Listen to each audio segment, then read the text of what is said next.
This is the end of August 2026, and we're documenting the stiltgrass for our weed whacking day. We're on the carriage trail heading north, and we're between the north and south entrances to the swamp trail, which is to my east. I think this would be a good place for us to drop off with the truck and start and head back towards the auxiliary bathrooms, the south parking lot, and then on to the visitor center where we can conclude. When we're doing our weed whacking, you can see that there's quite a bit here. It goes up on the east side, and then it ends under heavier canopy under the trees, but under light canopy, the stiltgrass along this path.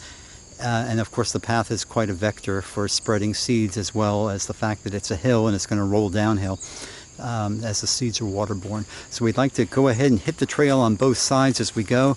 Of course, you don't want to hit anything like the deer tongue or the river oats and things like that, so you have to know what you're doing.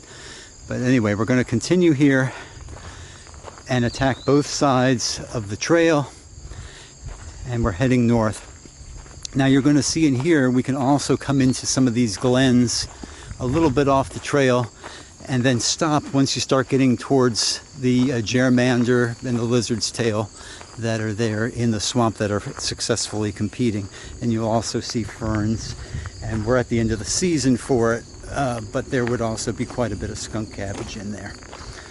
All right, so I'm gonna stop the video here and start it again when we get closer to the northern entrance to the swamp trail.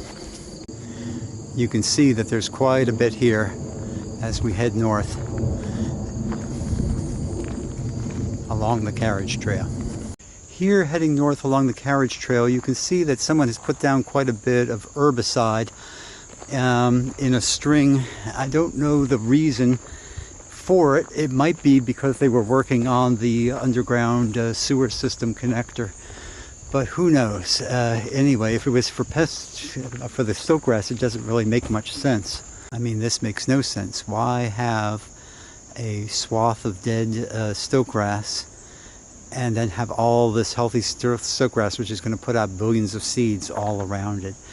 And when they do put down poison, they should put down some kind of notice or a sign for people, especially if they're walking their dogs and things. I think there needs to be better communication when they're going to put down poison like this.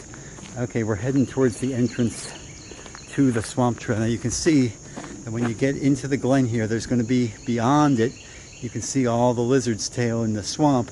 But in here, there's a lot of stiltgrass, so we have to come off the trail. And of course there's the insecticide, pesticides. And then in there, we have to knock this out.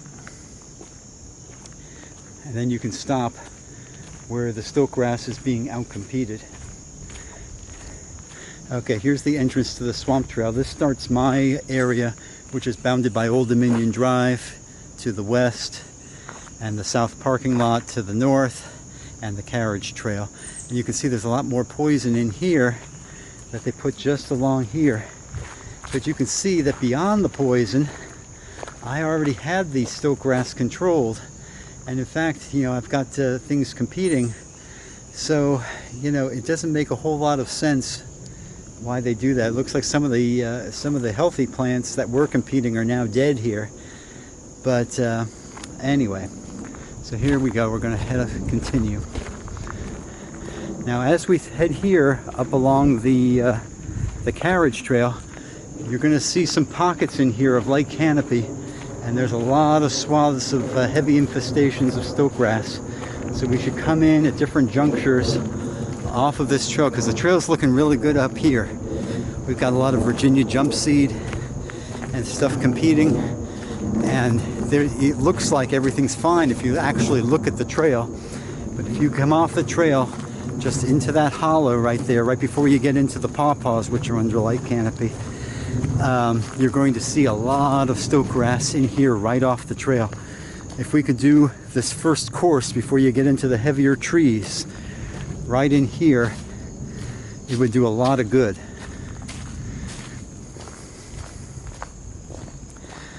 And then we'll start this again when we get to the supply shacks and the and the south climbers lot bathrooms. As we approach the bathrooms here, you can see there's a lot of greenbrier and a lot of Virginia jump seed.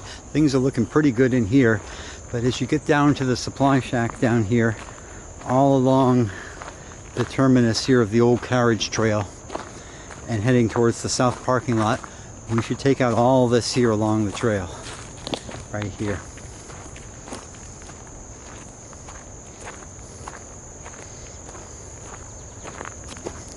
Okay, here at the south bathrooms, you're seeing that it's looking pretty good in here, all through here.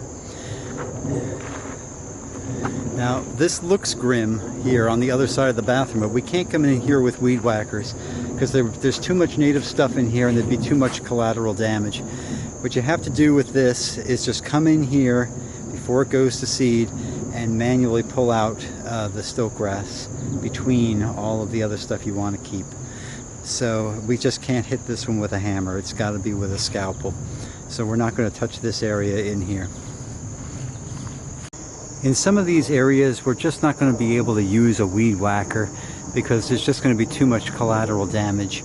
So we're going to stick to areas where it's a real monoculture of stiltgrass, where we're really trying to take it out and keep it from going to seed.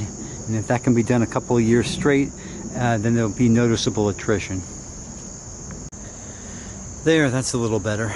The elders, ash, jump seed, all the rest just would succumb to a string trimmer. We're going to hit areas that are monocultures of stiltgrass. Okay, we're in the South Climbers parking lot and we're looking south.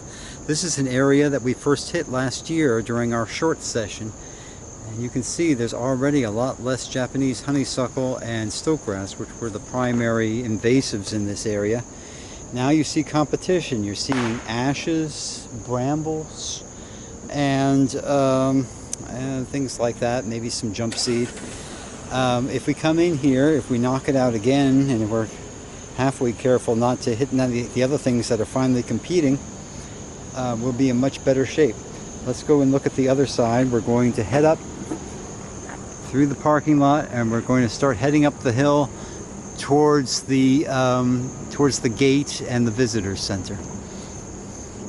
As we leave the south parking lot, if we're looking west towards Old Dominion Drive, you'll see there's a mow line, and what they do is they mow the stiltgrass and it just goes to seed lower, and then their equipment helps spread the stiltgrass around. We can't really help that, but I'd like to, because the seeds are waterborne, I'd like to hit this hill that's running between the south parking lot and the guard shack gate station, and just go along the road and hit the stiltgrass on both sides of the road here, heading up towards the gate.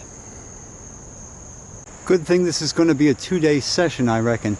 Heading towards the gate, I'd like to go ahead and take out this whole ridge of stiltgrass, heading into the trees here and heading up the hill to Old Dominion Drive right here, coming the length of this road up until we get to the stop sign up there where the gate is.